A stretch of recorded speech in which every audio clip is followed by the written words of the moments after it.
Bismillahirrahmanirrahim. Assalamualaikum warahmatullahi wabarakatuh. Seperti biasa ya, kalau dalam pendidikan guru penggerak, hal utama yang harus dilakukan, kita harus bahagia. Terlebih lagi, alhamdulillah untuk semester ini kita kedatangan bunda yang istimewa, yang selalu semangat, selalu memotivasi kita semua, sehingga kita bisa tergerak, bergerak, dan menggerakkan. Sebelumnya saya mengucapkan terima kasih yang sebesar-besarnya kepada Bunda yang telah memberikan kesempatan waktunya sehingga saya bisa berdiri di sini. Saya berdiri di sini bukan berarti lebih pintar, lebih pandai. Saya sekedar memenuhi kewajiban saya untuk menyampaikan ilmu yang saya dapat dalam kegiatan guru penggerak. Mungkin juga untuk materinya Bapak Ibu semua pasti sudah memahami, apalagi yang mempunyai pengalaman mengajar yang sudah lama seperti Pak Rasmin, Bu Dede, sudah pengalamannya luar biasa, saya kalah jauh.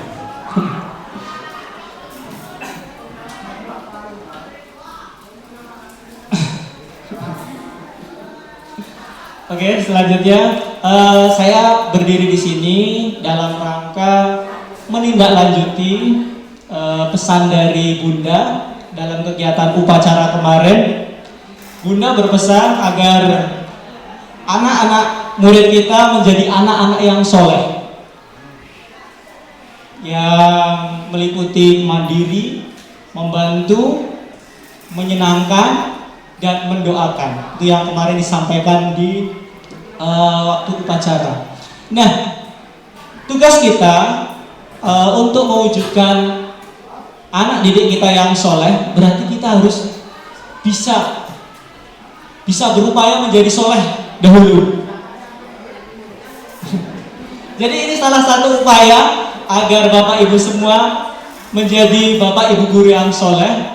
Yang seperti disampaikan Bunda, yang pertama mandiri, berarti kita bisa, Bapak Ibu guru semua mandiri, bisa mandiri tanpa tergantung siapapun, bisa berinisiatif sendiri tanpa ada pengaruh dari manapun, termasuk dari Bunda. Jadi inisiatif kita sendiri. Yang kedua, membantu. Jadi Bapak Ibu guru semua mempunyai kewajiban untuk saling membantu, berkolaborasi agar dapat memajukan sekolah ini, terutama untuk bisa mewujudkan anak-anak didik kita yang soleh, seperti yang disampaikan Bunda. Selanjutnya, menyenangkan. Menyenangkan artinya Bapak Ibu guru semua nanti dalam memberikan pembelajaran kepada siswa harus bisa menyenangkan menurut siswa. Jadi bukan kita memaksakan metode yang kita pakai seperti ini, harus seperti ini. Jadi kita harus menyesuaikan keinginan dari anak didik kita. Dan yang terakhir, mendoakan. Jadi harapannya Bapak Ibu semua saling mendoakan, terutama Bunda, terlebih lagi untuk anak didik kita. Bagaimanapun yang dilakukan anak didik kita wajib mendoakan semoga akhirnya nanti kita bisa menuntun anak didik kita menjadi anak-anak yang soleh dan tentunya bisa mencapai semua cita-cita yang diimpikan. Itu yang tujuan dari pelaksanaan workshop seperti ini.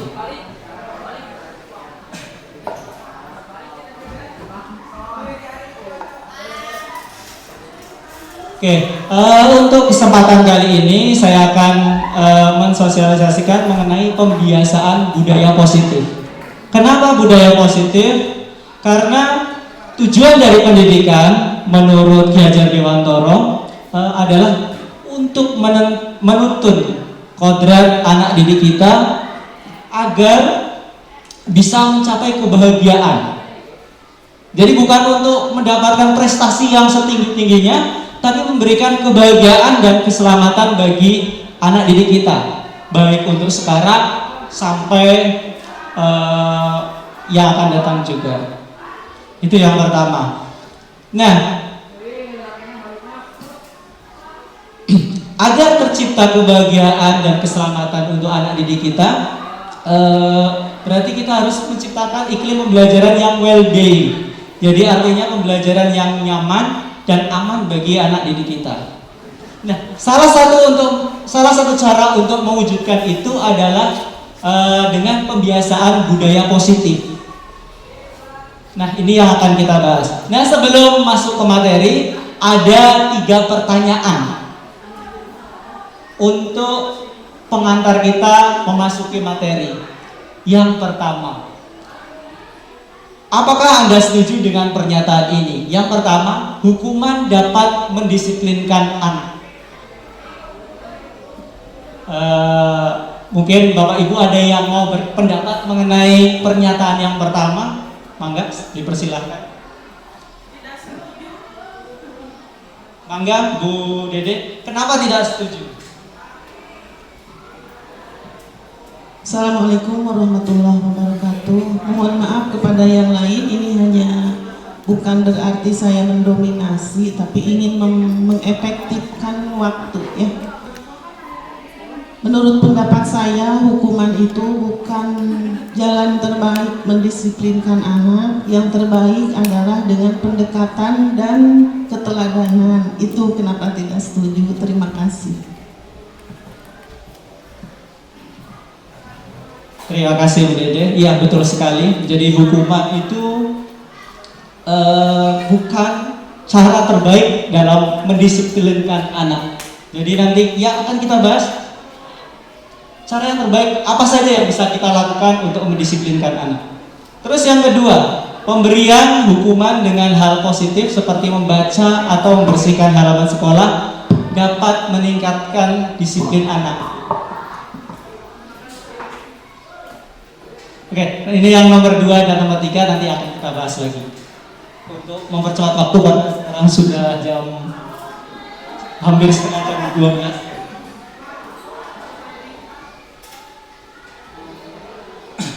Yang akan kita bahas ada 6 topik. Yang pertama mengenai disiplin positif dan nilai-nilai kebajikan universal. Yang kedua teori motivasi, hukuman dan penghargaan, restitusi. Terus yang ketiga keyakinan kelas. Yang keempat kebutuhan dasar manusia. Yang kelima restitusi, seperti yang tadi sudah sedikit disinggung oleh Bunda, terkait 5 posisi kontrol seorang guru. Terus yang keenam restitusi, yaitu mengenai segitiga restitusi. Yang pertama mengenai disiplin positif.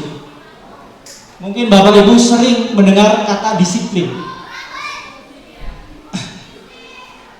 Menurut Bapak Ibu semua, apa itu arti kata dari disiplin? Pak Mul? Terima kasih Pak Teguh. Kalau menurut saya pribadi, disiplin itu adalah untuk membiasakan kepribadian seseorang supaya sesuai dengan aturan. Terima kasih Pak Mul. Ini yang akan kita bahas. Apa itu sebenarnya disiplin? Dan kebanyakan orang menyatakan bahwa disiplin seperti yang disampaikan Pak Mul. Jadi disiplin itu nanti dikaitkan dengan aturan. Nah, yang dimaksud disiplin positif di sini nanti sangat jauh dari yang dikemukakan oleh Pak Mul.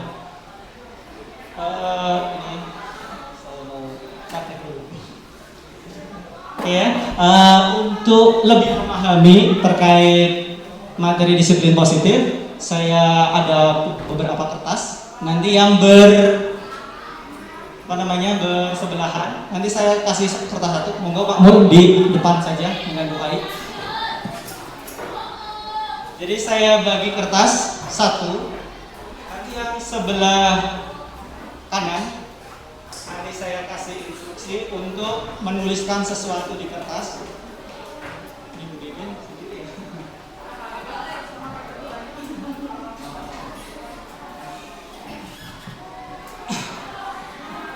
Untuk yang mendapatkan kertas, silahkan Bapak Ibu menuliskan benda, hal, atau sesuatu yang paling berharga dalam hidup Bapak Ibu semua.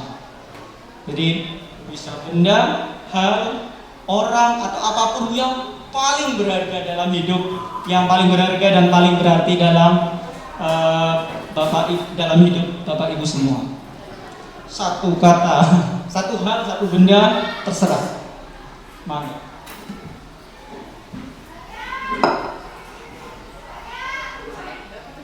Nanti ada yang untuk sebelah kiri, ada instruksi selanjutnya.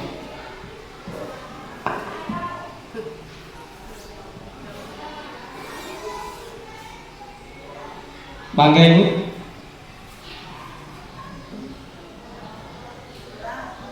Oke, selanjutnya kalau sudah menuliskan silahkan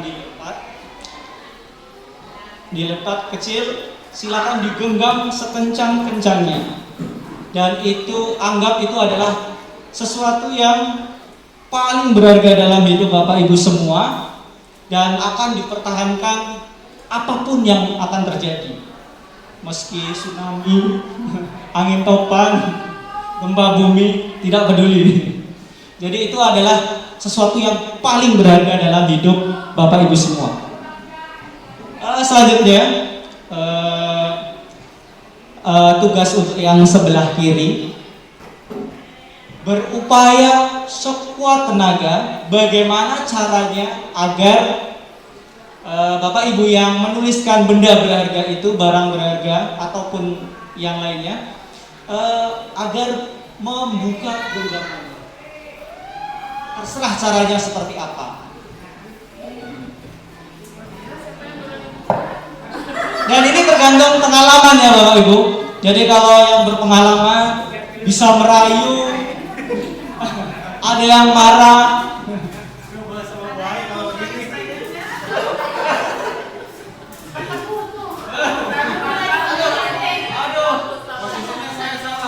Ini salah, kalau saya itu bukan ke Bu Dede, ini harusnya Pak Raskin ke Bu Dede. Itu yang paling cocok.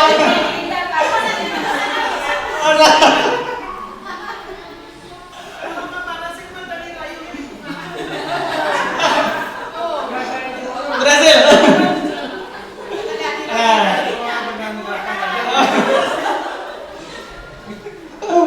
Diserahkan ya Ibu.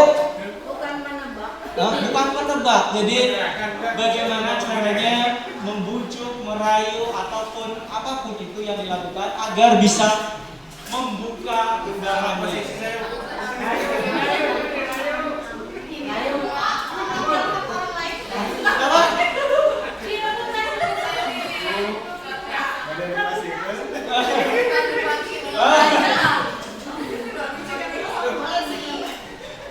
Saya minta satu orang aja dari ini, yang Bu Atika sama Bu Elda. Saya tanya, yang dituliskan Bu Atika, yang paling berharga dalam hidup Bu Atika itu apa? Keluarga. Rela membuka barang berharganya untuk orang lain? Nggak rela ya? Nggak rela. Jadi kalau udah sangat berharga, kemungkinan untuk diberikan kepada orang lain itu sangat kecil ya. Terus untuk Bu Enda, sebenarnya ini tergantung pengalaman ya. Kalau Pak Mul saya percaya pengalamannya luar biasa. Jadi untuk membuka genggaman seseorang itu mungkin sangat mudah. Jadi banyak cara untuk berusaha untuk membuka genggaman dari seseorang yang punya sesuatu yang sangat berharga. Dan itu bisa berbeda-beda cara untuk setiap orangnya. Bahkan satu orang aja bisa memiliki cara ratusan bahkan ribuan. Dan itu pun belum tentu berhasil. Iya kan Pak? Nah, gambaran untuk dua kejadian tadi, ada yang menggenggam dan berusaha untuk membuka genggaman, itu adalah analogi. Yang memegang genggaman adalah anak didik kita yang memiliki keyakinan dalam benak mereka terhadap segala hal yang mereka lakukan. Dan untuk yang berusaha untuk membuka genggaman adalah kita sebagai seorang guru yang berusaha untuk memberikan keyakinan mungkin yang berbeda, yang harusnya lebih baik. Jadi kalau misalkan anak mempunyai keyakinan yang kurang baik, meskipun mereka sudah sangat-sangat percaya dalam benak mereka itu yang terbaik, tapi kita sudah mengetahui nilai-nilai kebaikan yang ada, yang lebih punya pengalaman lebih banyak. Jadi kita lebih tahu itu baik atau enggak sebenarnya untuk anak didik kita, dan kita akan berupaya untuk mengubah keyakinan jika keyakinan anak itu kurang baik. Nah, dua kejadian ini juga memberikan isyarat kepada kita bahwa yang memiliki kekuasaan penuh untuk membuka atau mengubah keyakinan adalah anak didik kita sendiri, bukan kita sebagai guru. Karena kita cuma bisa merayu, bisa mengancam, menghukum, dan lain hal. Meskipun berhasil, mungkin dalam jangka pendek, mungkin jangka panjangnya mungkin malah efeknya lebih jauh, lebih buruk. Dan harapannya nanti untuk mengubah keyakinan itu muncul dari diri anak sendiri. Jadi bukan karena faktor gurunya, faktor lingkungan atau orang tua. Jadi nanti keyakinan itu tumbuh dan muncul dari diri siswa sendiri.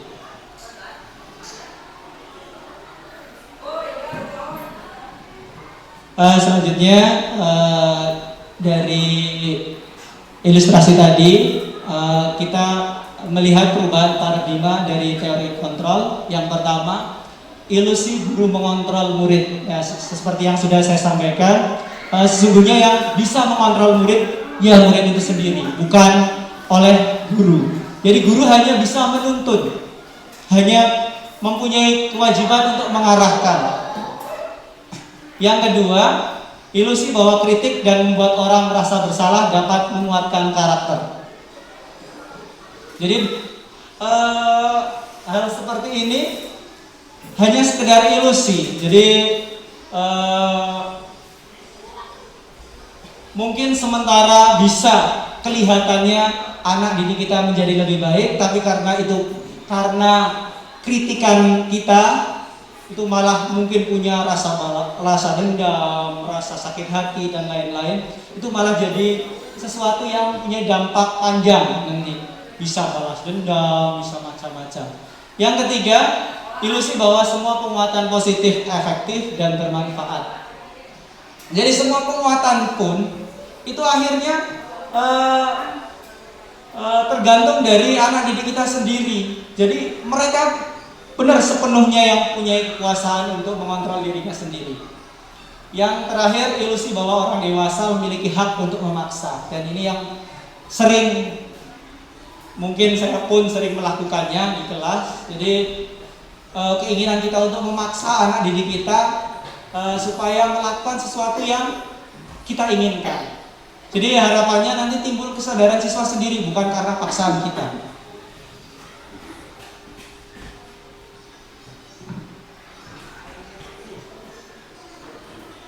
Ini lanjut, yang siapa sesungguhnya yang memiliki kontrol. Kalau pembelajaran sebelum kurikulum merdeka yang digunakan adalah stimulus respon, dan kalau untuk kurikulum merdeka teori kontrol. Jadi kalau sebelumnya kita mencoba mengubah orang agar berpandangan sama dengan kita, itu sesuatu menurut saya pemaksaan. Jadi kalau tidak sejalan dengan kita berarti salah. Nah, dalam pendidikan era baru sekarang, kita yang berusaha memahami pandangan orang lain tentang dunia. Jadi kalau dulu dalam pembelajaran semua siswa dianggap sama tujuannya semua, sama kemampuannya. Nah, kalau sekarang diharapkan Bapak Ibu guru bisa memahami keadaan setiap siswanya, yang memiliki kelebihan atau yang kekurangan, atau yang memiliki keasikan visual, ada yang senang di video atau yang senang menulis. Semua kita pahami dan upayakan untuk memfasilitasi. Terus yang kedua, kalau dalam stimulus respon, perilaku buruk dilihat sebagai suatu kesalahan. Jadi langsung biasanya kalau siswa melakukan suatu kesalahan, biasanya kita langsung menjustis bahwa anak didik kita itu salah. Padahal dalam teori kontrol, semua perilaku yang dilakukan siswa itu ada alasannya, ada tujuannya. Jadi kita bisa menelisik permasalahan itu sehingga permasalahannya itu benar-benar tuntas. Jadi tidak hanya mentok di satu kesalahan, tapi nanti siswa diharapkan bisa menyelesaikan permasalahan itu.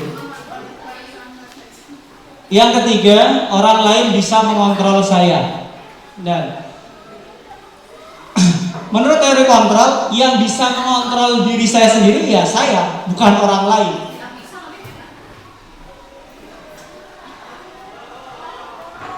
Terus yang kelima, pemaksaan ada pada saat bujukan gagal. Ini hampir sering dilakukan oleh kita semua. Jadi ketika kita membujuk siswa tapi tidak berhasil, kita sering memberikan pemaksaan, bahkan hukuman. Itu yang sering kita lakukan. Tapi harapannya nanti setelah kita mempelajari ini, kita berusaha mencari alternatif terbaik. Nanti kalau yang seperti disampaikan Bunda tadi, nanti kita diajarkan untuk melakukan restitusi. Kalau bisa nanti kita bikin film dokumenter terkait restitusi itu. Jadi nanti Bapak restitusi nanti kita bahas. Sebentar lagi sampai. Jadi itu alternatif untuk memberikan treatment kepada anak yang melakukan kesalahan. Jadi kita tidak hanya sekedar memberikan hukuman, tidak hanya sekedar memberikan arahan, tapi nanti harapannya siswa bisa menemukan solusi terbaik buat mereka. Itu restitusi. Nah, praktek-prakteknya nanti ada disampaikan.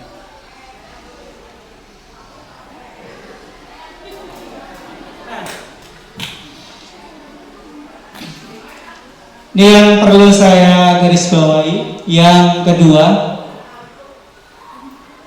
mengenai semua perilaku memiliki tujuan. Jadi setiap anak melakukan setiap hal itu pasti memiliki tujuan. Nah, tujuan menurut teori motivasi ada 3. Yang pertama, untuk menghindari hukuman. Kalau anak yang seperti ini ketika melakukan sesuatu itu untuk menghindari hukuman, ketika tidak berada di lingkungan yang ada aturan seperti itu biasanya melanggar. Karena tidak muncul dari diri mereka, tapi karena ada lingkungan yang mengatur. Yang kedua, untuk mendapatkan imbalan. Ada juga orang yang melakukan sesuatu karena untuk mendapatkan imbalan. Nah, ini pun berasal dari luar, motivasi eksternal. Jadi ketika tidak dapat imbalan, biasanya tidak melakukan atau kecewa dan sebagainya. Dan yang terakhir, motivasi terbaik ketika seseorang melakukan perbuatan, yaitu untuk menghargai diri sendiri. Jadi ini muncul kesadaran dalam diri mereka untuk berbuat baik.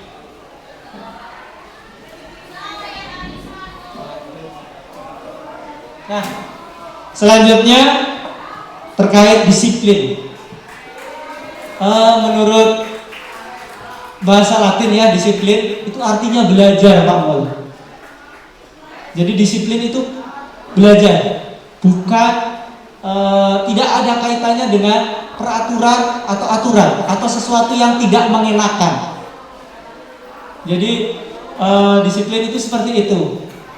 Meskipun dalam perkembangannya, terutama di Indonesia, terkait disiplin itu pasti dikaitkan dengan hukuman, aturan, pemaksaan dan sebagainya, agar seseorang bisa mengikuti atau patuh terhadap aturan yang berlaku.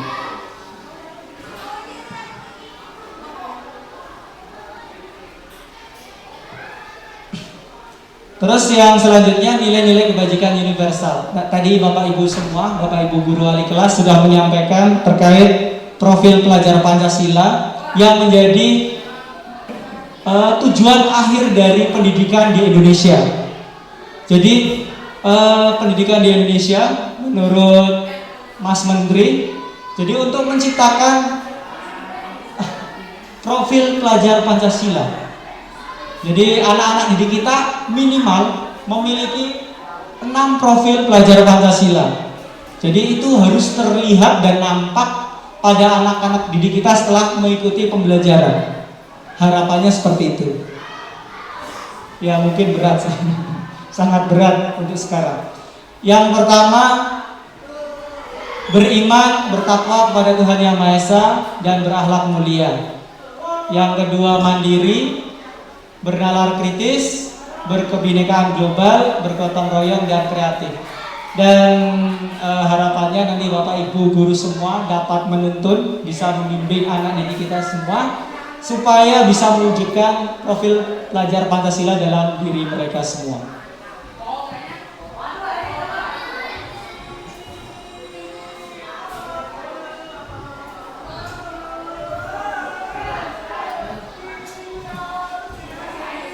Nah, jam berapa Bang? Nanti sampai jam 12 saja ya. Selanjutnya tadi sudah saya sampaikan. Jadi untuk teori motivasi perilaku manusia ada 3. Yang pertama tadi sudah saya sampaikan, untuk menghindari ketidaknyamanan atau hukuman. Biasanya orang yang melakukan melakukan tindakan itu biasanya mengajukan pertanyaan seperti ini: apa yang akan terjadi apabila saya tidak melakukannya? Yang kedua, untuk mendapatkan imbalan dari orang lain atau institusi. Biasanya orang akan bertanya, apa yang akan saya dapatkan apabila saya melakukannya? Dan yang ketiga, untuk menghargai diri sendiri. Biasanya mengajukan pertanyaan, saya akan menjadi orang yang seperti apa apabila saya melakukannya. Nah, harapannya ketika kita melakukan suatu tindakan bisa memunculkan motivasi internal yang ketiga. Jangan sampai karena nomor 1 dan nomor 2. Jadi bukan karena orang lain, bukan karena takut hukuman, bukan karena ingin mendapatkan imbalan atau penghargaan.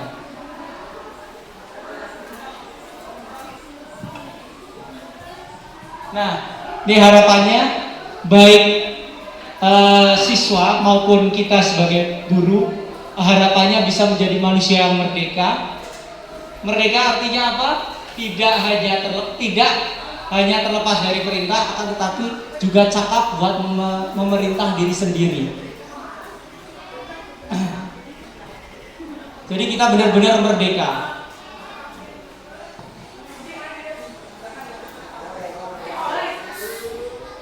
Ini yang ditanyakan Bu Dede tadi terkait apa itu restitusi. Tadi sudah disinggung oleh Bunda. Dan tugasnya ini pun nanti untuk kita semua bisa mempraktekkan restitusi dalam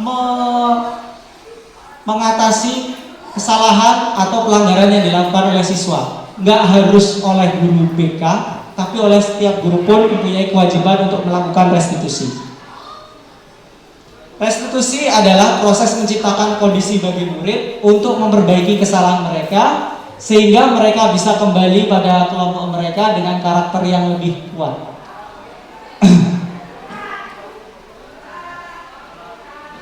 Nah, di samping bikin film dokumenter terkait restitusi, harapannya untuk setiap kesalahan atau pelanggaran yang dilakukan oleh siswa, kita pun melakukan restitusi.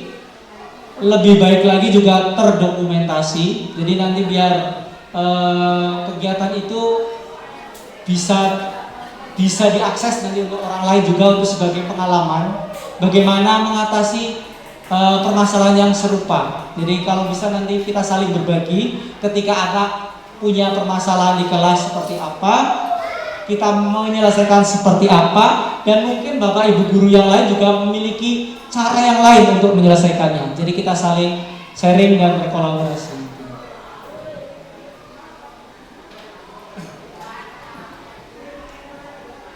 Ciri-ciri dari restitusi yang pertama bukan untuk menebus kesalahan, namun untuk belajar dari kesalahan.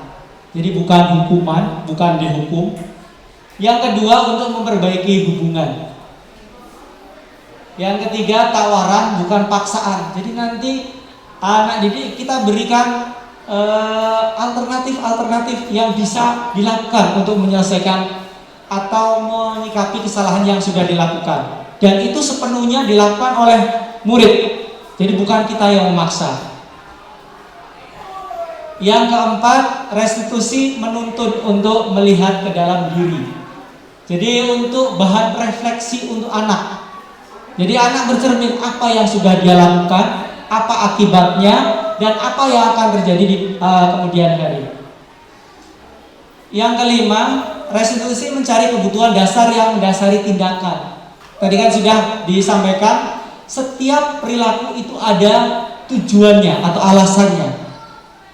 Jadi kita akan melihat kebutuhan apa yang sebenarnya dicari oleh anak didik kita sehingga mereka melakukan kesalahan tersebut.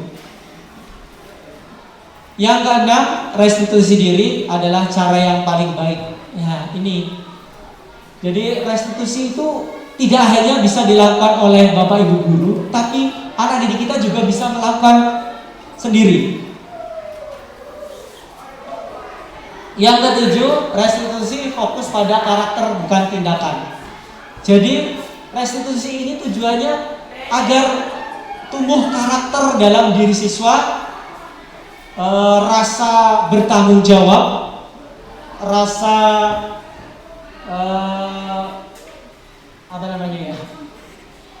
yang utama tanggung jawab pada diri siswa terhadap apa yang dia lakukan.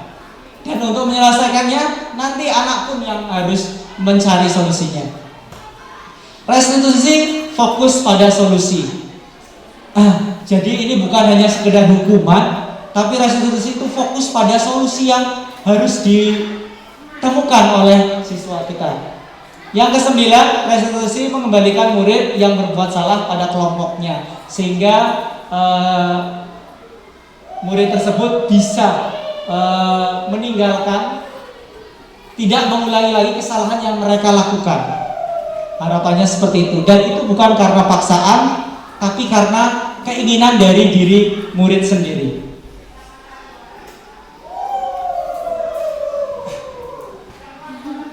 Nah, selanjutnya tadi sudah sekilas melihat tentang disiplin positif, terus ada teori motivasi, dan yang terakhir restitusi.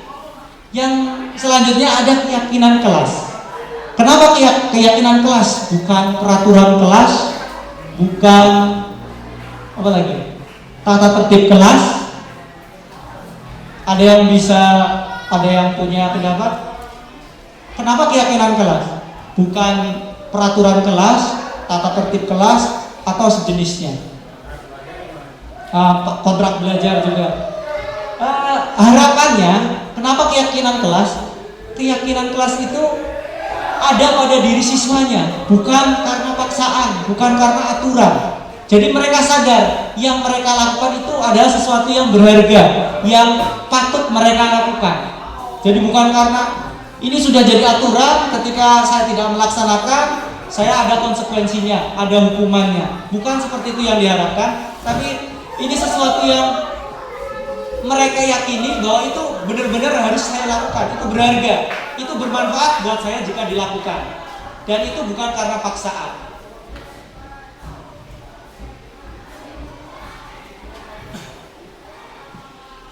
Analoginya ada contoh seperti itu. Mengapa kita memiliki peraturan harus menggunakan helm bila mengendarai kendaraan roda 2? Banyak alasannya. Kalau Pak Mul, saya lihat Pak Mul itu yang paling rajin pakai helm. Kenapa Pak Mul pakai helm? Apakah karena takut ditilang? Ataukah karena biar kepalanya aman, atau yang lain lagi, atau biar kelihatan lebih cakep, bisa jadi. Dan itu Pak Mul yang tahu, dan itu tidak tidak bisa diintervensi sebenarnya. Jadi Pak Mul punya alasan tersendiri kenapa melakukan hal tersebut. Yang jelas jangan sampai karena cuma takut polisi lah. Artinya kalau tidak ada polisi tidak memakai. Dan harapannya kesadaran-kesadaran seperti ini bukan karena peraturan tapi karena keyakinan yang ada dalam diri kita. Alhamdulillah kalau saya kemanapun juga pakai helm bukan karena takut ditilang, takut jatuh.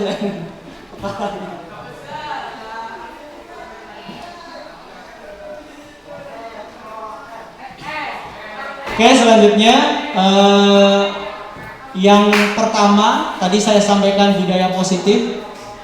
Budaya positif ini tadi disampaikan agar bisa menciptakan pembelajaran yang well-being, yang aman dan nyaman bagi siswa. Budaya positif ini bisa terwujud jika lingkungan positif terbentuk.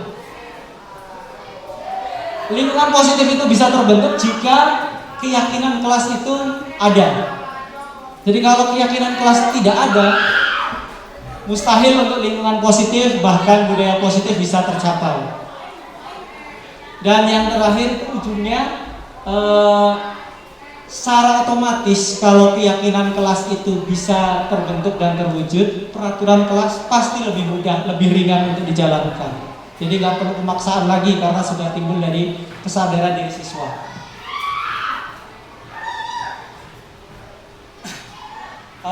Di sini ada dua istilah sebenarnya, ada kesepakatan kelas, ada keyakinan kelas. Karena di sini istilah yang dipakai sebenarnya sama, cuma di kementerian yang dipakai itu keyakinan kelas.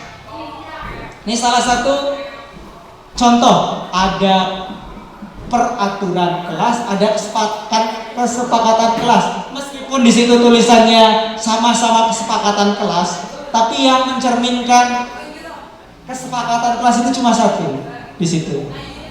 Kalau yang pertama, kesepakatan kelasnya datang tepat waktu, mengucapkan salam, itu juga kesepakatan kelas. Judulnya yang salah. Ini kesepakatan kelas semua seperti ini ya Bapak Ibu. Jadi kesepakatan kelasnya salah satu contohnya seperti ini, dua-duanya ini. Jadi sesuatu yang pasti kesepakatan kelas itu harus positif. Tidak boleh bentuknya larangan, tidak boleh, jangan, nggak ada seperti itu. Jadi sesuatu yang positif. Dan itu manfaatnya bisa dirasakan oleh siswa nantinya. Yang pertama tadi ada datang tepat waktu, mengucapkan salam, menjaga kebersihan sekolah, berdoa sebelum dan sesudah kegiatan, aktif dalam pembelajaran, tertib. Yang selanjutnya ada kami guru dan murid yang saling menyayangi, kami murid yang semangat belajar, kami murid yang peduli dengan teman-teman. Dan ini wujud dari kalau misalkan dalam bentuk aturan,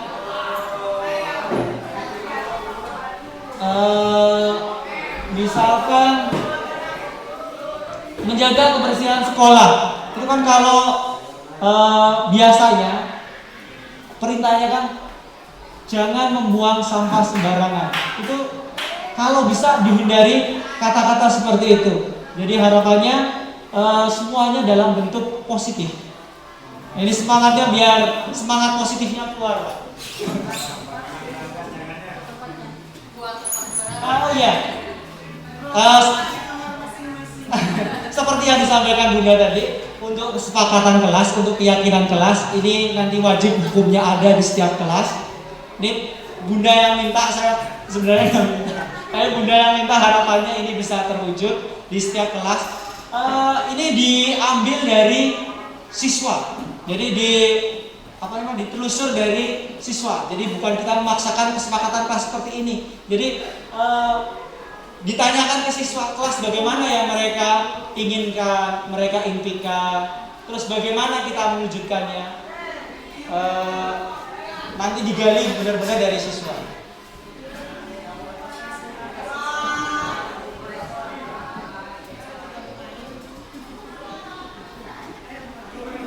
Sebentar lagi.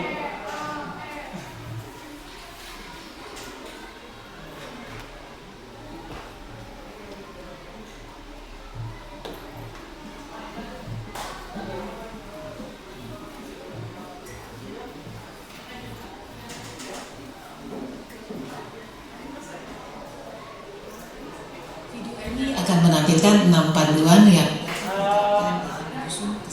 Sebelum Bapak Ibu mempraktekkan bikin kesepakatan kelas, saya tampilkan dulu 6 panduan dalam menyusun kesepakatan kelas. Jadi biar bisa dipraktekkan langsung. kelas. Mari kita simak bersama. Izinkan murid untuk menyampaikan masalah yang dihadapi saat ia berada di kelas dan harapan kelas yang membuatnya nyaman. Hal ini bisa dilakukan secara individu, berkelompok, atau dari survei kelas. Seperti apa kelas impianmu? Ceritakan kelas impianmu. Bagaimana kondisi kelas, teman-temanmu, dan guru impianmu? Bertanyalah harapan tentang kelas. Apa yang murid harapkan tentang kondisi kelas, tentang gurunya, dan teman-teman di kelas. Kemudian tulis hasil diskusi tersebut di papan atau dalam poster. Hal ini memberi kesempatan murid dilibatkan dalam mengatur kelas. Cara ini menjadi lebih efektif dibandingkan hanya memberitahukan hal apa saja yang dilarang dilakukan. Menurut kalian, apa yang harus kita semua lakukan untuk mencapai kelas impian kita? Lakukan diskusi untuk mendapatkan umpan balik dari murid. Perjelas tentang kesepakatan kelas. Penting jika kesepakatan kelas berisi aturan yang murid percaya dan bisa dilakukan, baik sebagai individu maupun dalam kelompok. Pastikan bahwa semua daftar memang diperlukan dalam proses belajar mengajar. Jika ada yang terlewati, pandu murid untuk menambahkan tujuan lain yang terlupakan atau menghapus tujuan yang tidak utama. Buatlah poster atau tabel yang menampilkan kesepakatan kelas yang disetujui di akhir. Kesepakatan kelas dibuat dapat berupa panduan tingkah laku berupa kata yang positif. Misalnya, jangan berlari berubah menjadi berjalan dengan hati-hati. Hindari kata jangan dan dilarang. Pada poin pertama, murid sepakat saling mendengarkan antara guru dan murid. Guru bisa menuliskan berupa gambaran tingkah laku yang diharapkan dari kesepakatan. Misalnya, kami guru dan murid yang saling menyayangi. Buatlah penekanan pada sifat positif dalam kesepakatan kelas tersebut, yaitu saling menyayangi. Pada poin kedua, murid sepakat. Murid aktif dan semangat saat belajar. Guru bisa menuliskan berupa gambaran tingkah laku yang diharapkan dari kesepakatan. Misalnya, kami murid yang semangat belajar. Buatlah penekanan pada sifat positif dalam kesepakatan kelas tersebut, yaitu semangat.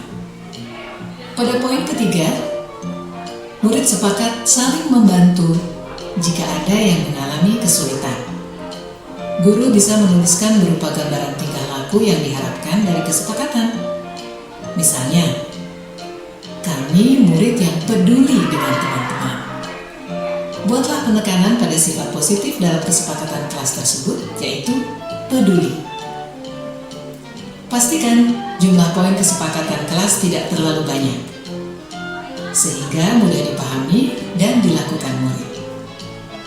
Untuk menciptakan rasa memiliki, beri waktu bagi semua murid untuk menandatangani atau memberi nama ataupun tanda pada poster kontrak kesepakatan. Guru juga perlu memberikan tanda tangan. Letakkan poster kontrak kesepakatan di bagian kelas yang terlihat oleh semua murid dan guru. Perhatikan umur perkembangan murid. Untuk murid PAUD, bisa memberikan cap tangan untuk tanda menyepakati kesepakatan kelas. Lakukan refleksi secara rutin terkait kontrak kesepakatan kelas yang sudah disusun. Tanyakan siswa terkait perkembangan penerapan aturan dan tentukan apakah ada hal yang perlu diubah atau diperbaiki. Apakah kesepakatan kelas ini sudah bisa dilakukan? Sudah Bu, tapi kadang masih ada yang suka ngobrol. Ayo kita diskusikan lagi mengapa hal ini sulit dilakukan. Baik Bu. Lakukan proses ini terutama saat pertama, awal tahun ajaran baru. Kedua, saat ada murid yang melakukan hal yang tidak sesuai kesepakatan. Ketiga, sebelum menjalankan aktivitas baru. Keempat, ketika awal masuk sekolah setelah libur panjang. Proses ini tidak akan pernah berhenti dan akan selalu dikembangkan. Seperti proses belajar yang terus berlangsung selama kita hidup. Semangat mencoba!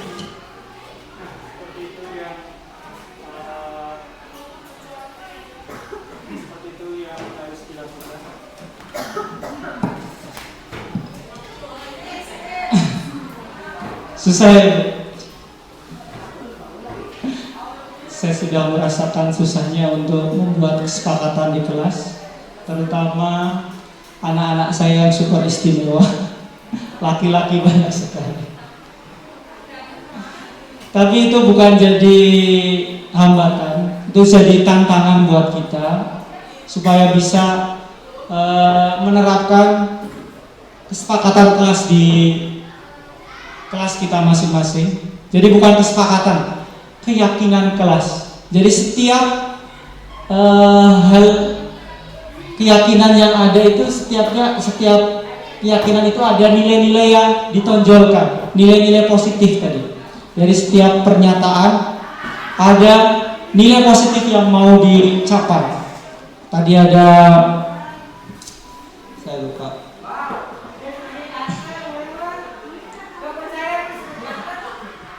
Ada saling menyayangi, semangat, aktif, dan itu nilai-nilai kebajikan yang akan dicapai di kelas kita. Jadi harapannya nilai-nilai itu bisa ada dalam diri murid kita semua. Dan ini tidak ada paksaannya Bapak Ibu untuk nilai-nilai mana yang harus ada. Jadi nanti bisa digali dari siswa kita. Keadaannya juga beda-beda setiap kelas. Jadi ada yang kelas rame, ada yang kelas pendiam juga ada. Nah, nanti disesuaikan dengan keadaan kelas, digali dari siswa kita apa saja nilai yang akan dicapai.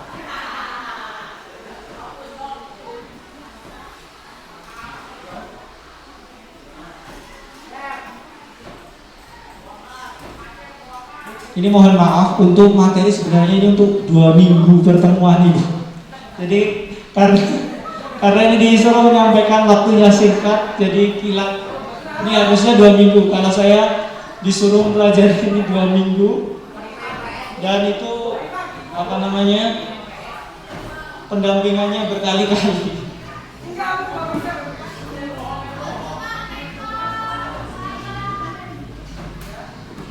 Nah, ini salah satu perbedaan peraturan dengan keyakinan kelas. Kalau peraturan selalu kembalikan buku ke tempatnya. Jika keyakinan kelas yang ada itu adalah bentuk wujud dari nilai tanggung jawab. Jadi siswa-siswa kita bertanggung jawab. Nantinya secara otomatis untuk peraturan yang sebelah kanan itu bisa tercapai tanpa harus kita bilang selalu kembalikan buku ke tempatnya, tapi kita bisa membentuk anak yang bertanggung jawab. Kita semua guru dan murid adalah orang yang bertanggung jawab. Seperti itu keyakinan kelasnya. Terus yang kedua, dilarang mengganggu orang lain. Dalam keyakinan kelas, yang pasti tadi kalimatnya kalimat positif.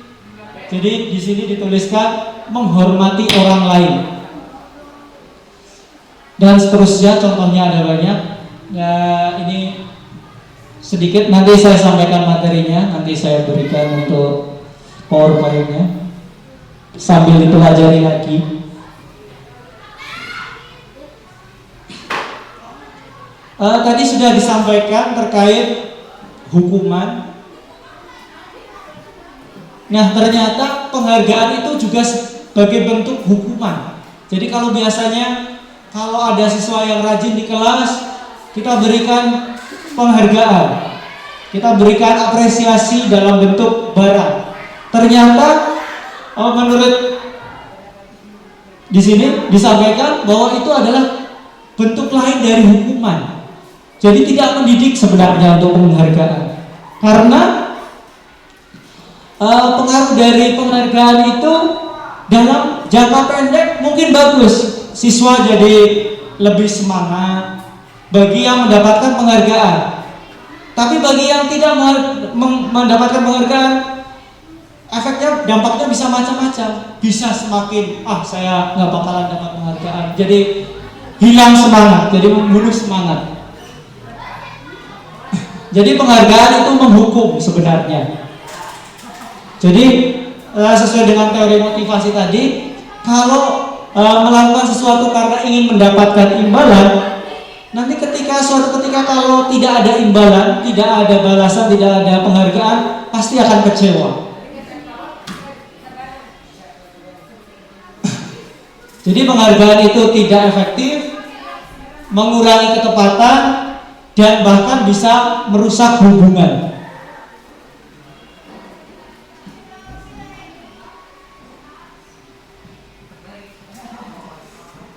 Nah, ini ada beberapa tindakan guru dalam menangani siswa yang bermasalah. Ini biar cepat waktunya, langsung saja. Menurut Bapak Ibu, tindakan yang pertama itu hukuman atau konsekuensi. Mencatat 100 kali di dalam buku kalimat "saya tidak akan terlambat lagi karena terlambat ke sekolah". Hukuman atau konsekuensi.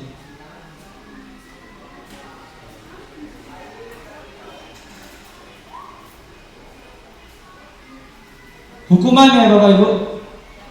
Hukuman ya, bukan konsekuensi. Karena tidak berusaha menyelesaikan atas kesalahan yang sudah dilakukan oleh siswa.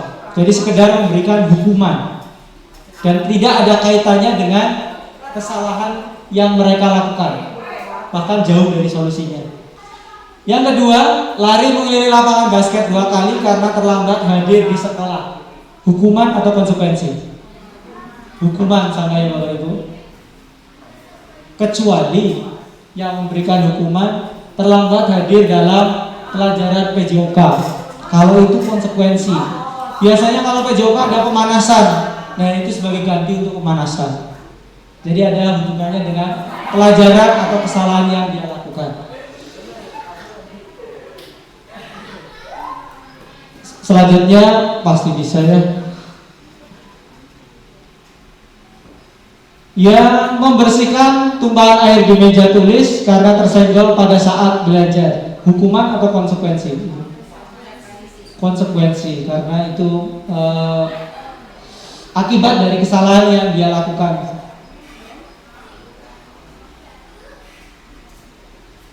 Cukuplah Bapak Ibu udah lebih paham dari saya. Ini perbedaan hukuman dan konsekuensi. Pada hukuman, nanti sesuatu yang menyakitkan harus terjadi. Jadi kalau hukuman, salah satu cirinya yang pertama itu. Jadi ada sesuatu yang menyakitkan harus terjadi pada seorang yang melakukan kesalahan. Kalau konsekuensi, sesuatu itu harus terjadi sebagai bentuk dari tanggung jawab karena kesalahan yang sudah dilakukan. Yang kedua, membuat anak sakit, baik fisik maupun hati untuk jangka waktu lama. Itu ciri kedua dari hukuman. Kalau konsekuensi, membuat anak merasa tidak nyaman dalam jangka waktu pendek. Karena mereka itu akan sadar itu karena ulah mereka dan mereka harus bertanggung jawab. Yang ketiga,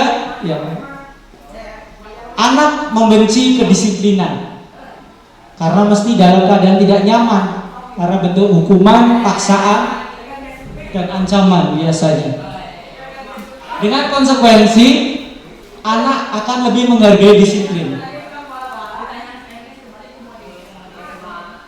hukuman berupa paksaan, sedangkan konsekuensi stimulus dan tanggapan. Jadi sebab akibat. Selanjutnya, mendorong anak menyakiti diri sendiri untuk hukuman, sedangkan konsekuensi mendorong anak agar mudah menyesuaikan diri. Selanjutnya, hukuman merupakan konsep diri yang buruk, sedangkan konsekuensi merupakan konsep diri yang baik. Dengan hukuman, anak akan belajar untuk menyembunyikan kesalahan.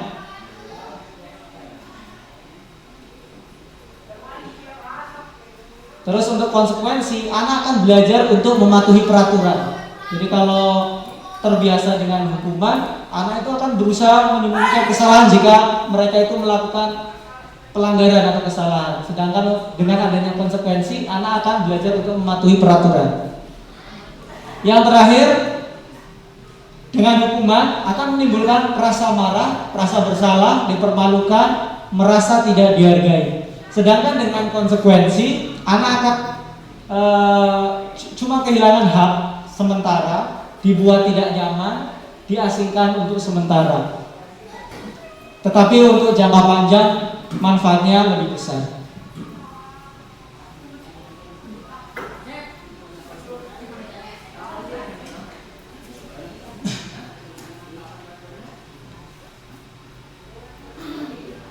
Tadi sudah disampaikan mengenai hukuman dan konsekuensi. Nah, ini sebenarnya alternatif, Ibu. Jadi jika anak melakukan suatu kesalahan, ada 3 alternatif yang bisa dilakukan. Yang pertama dengan hukuman, yang kedua dengan konsekuensi, dan yang terakhir dengan restitusi.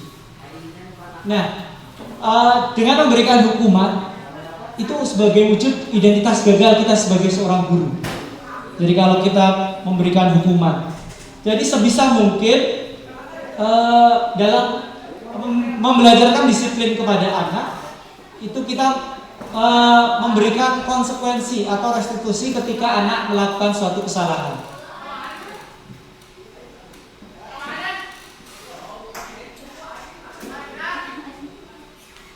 Masih banyak.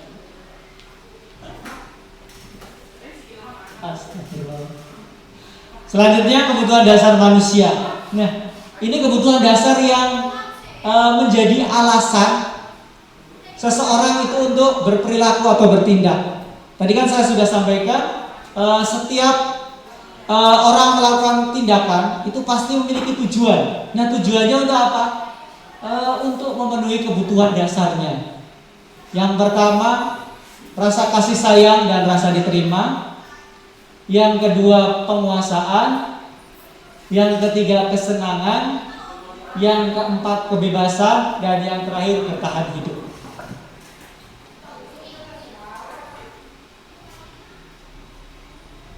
Jadi kalau kita sudah tahu kebutuhan mana yang hendak dicapai si murid kita ketika melakukan kesalahan, bisa memberikan alternatif solusi agar kebutuhan dasar mereka itu bisa terpenuhi, dan harapannya siswa bisa belajar dari kesalahan yang dia lakukan dan menyadari apa yang dia lakukan. Materi terakhir, 5 posisi kontrol kita sebagai seorang guru. Ada 5 posisi kontrol yang bisa dilihat. Yang pertama sebagai penghukum. Jadi posisi kontrol guru yang pertama adalah sebagai penghukum. Yang kedua, pembuat orang merasa bersalah. Ketiga, sebagai teman. Keempat, sebagai pemantau. Dan yang terakhir, sebagai manajer.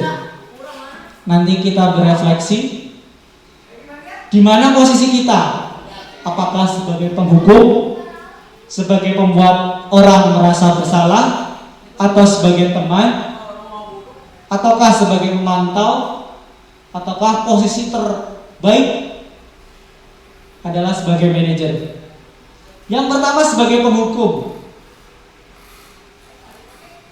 Biasanya kalau guru dengan posisi kontrol sebagai penghukum, guru itu sering menghardik, menunjuk-nunjuk, menyakiti, menyindir siswa kita ketika melakukan suatu kesalahan.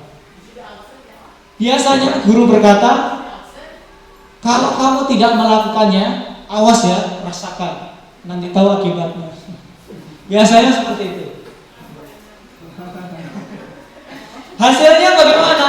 Kalau posisi kontrol guru seperti itu, biasanya murid memberontak, menyalahkan orang lain, dan sering berbohong untuk menutupi kesalahannya.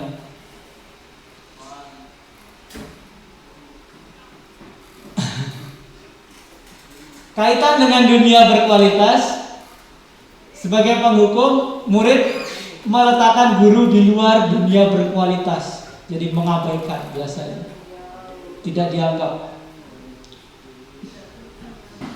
kecuali ada orangnya karena takut biasanya. Selanjutnya, biasanya murid berkata, biarkan saja, nanti juga marah-marah lagi.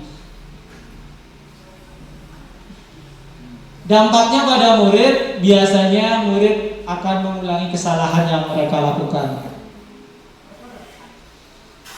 Posisi kontrol yang kedua, membuat orang merasa bersalah. Biasanya guru berceramah dan mengatakan, seharusnya kamu begini, atau ibu kecewa kamu melakukan hal seperti ini. Terus guru berkata, kamu seharusnya seperti ini, kamu seharusnya sudah tahu. Ibu lelah sekali mengatakannya, ibu stres melihat kelakuan kamu. Biasanya seperti itu. Jika posisi kontrol guru sebagai membuat orang merasa bersalah. Hasilnya apa? Biasanya anak menyembunyikan, menyangkal, bahkan berbohong ketika melakukan kesalahan.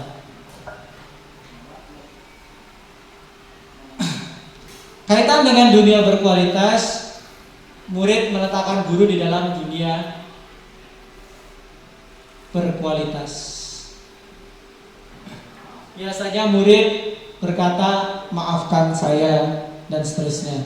Dampaknya pada murid, biasanya murid menjadi rendah diri, karena biasanya kalau posisi kontrol membuat orang bermasalah untuk guru, biasanya di hadapan teman-temannya menyampaikan kesalahan apa yang sudah dilakukan, tapi di depan teman-teman yang lain. Jadi mereka biasanya jadi tambah rendah diri, dan dampaknya seperti itu. Identitas selanjutnya, posisi kontrol selanjutnya, yaitu sebagai teman dan pemantau. Kalau sebagai teman, biasanya membuatkan alasan-alasan untuk muridnya. Jadi kita kadang siswa melakukan kesalahan, tetapi kita malah membantunya tanpa memberikan solusi, cuma menutupi kesalahan yang sudah dilakukan agar tidak diketahui yang lain.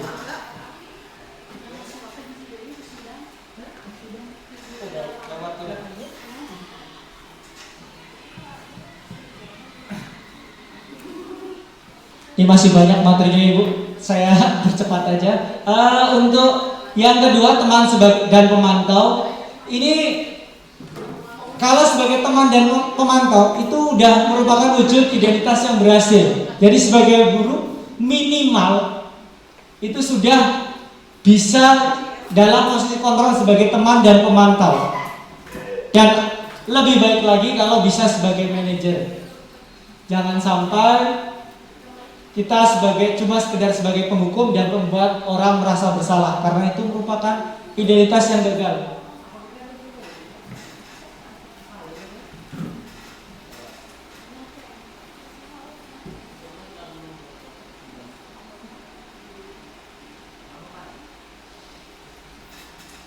Ini yang terakhir terkait restitusi, ada 3 langkah untuk melakukan restitusi, dikenal dengan istilah segitiga restitusi.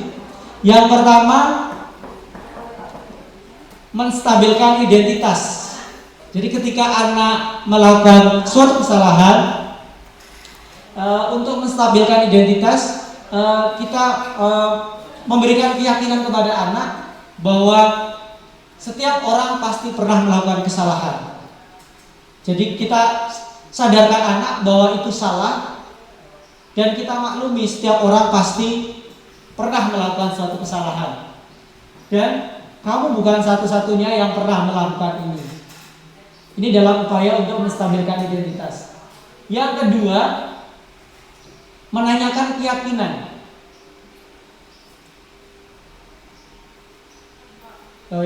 Yang validasi kebutuhan dulu. Mohon maaf. Validasi kebutuhan dulu. Jadi setelah anak menyadari kesalahan yang dia lakukan, kita harus memvalidasi kebutuhan apa yang mendasari anak melakukan suatu kesalahan. Dalam hal ini, kamu tentu punya alasan mengapa melakukan itu.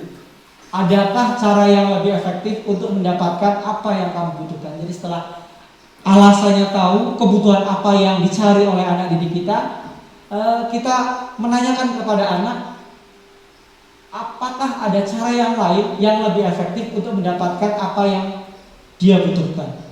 Dan yang terakhir, menanyakan keyakinan.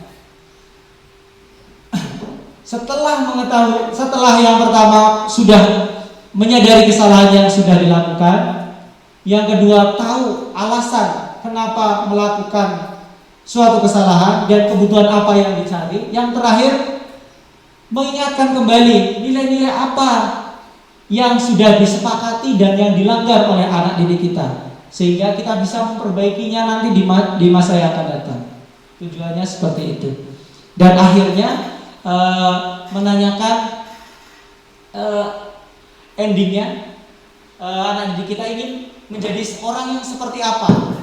Jadi harapannya tidak mengulangi kesalahan yang sudah dilakukan. Ini gambarannya tadi sama.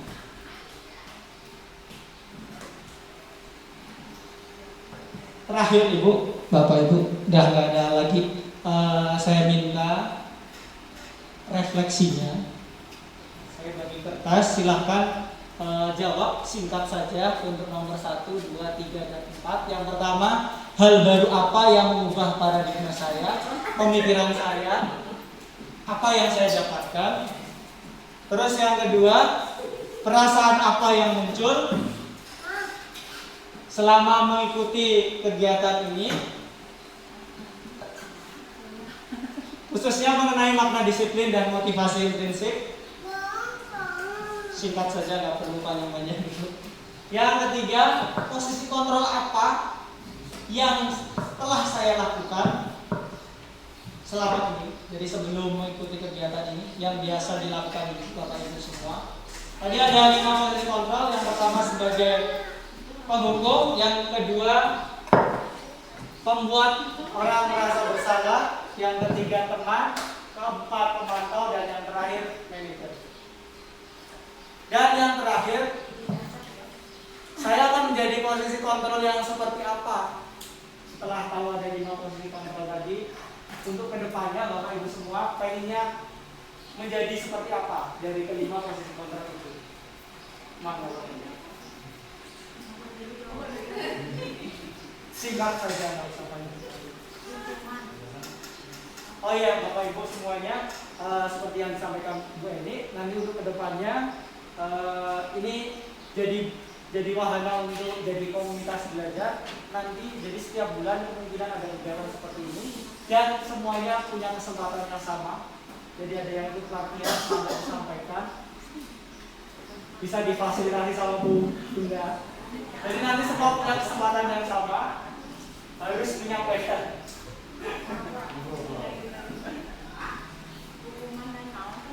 Hukuman, konsekuensi, dan restitusi. Hukuman, konsekuensi, restitusi.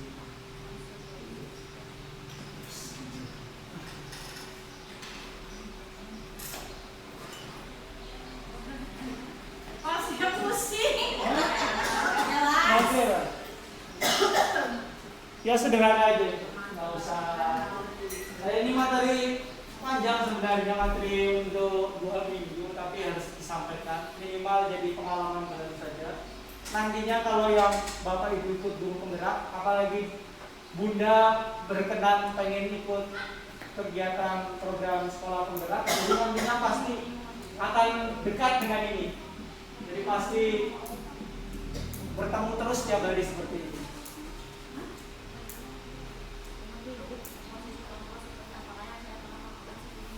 Ya, yang biasa dilakukan sebagai pembuka, pemberi rasa bersalah kah, teman kah,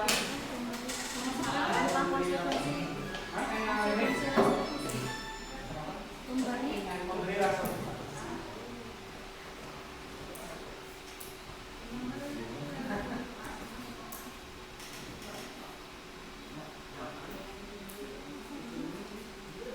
yang biasa menghukum jadi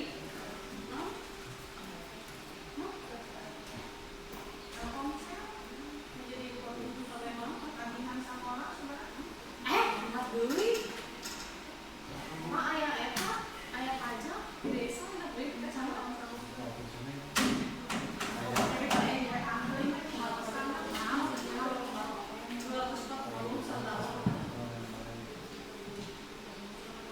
Oke Bapak Ibu semuanya, untuk pengisiannya bisa dilanjutkan. Saya tutup aja dulu ya Bapak Ibu, ya biar efektif waktunya. Kasihan juga sudah lama dari jam berapa tadi.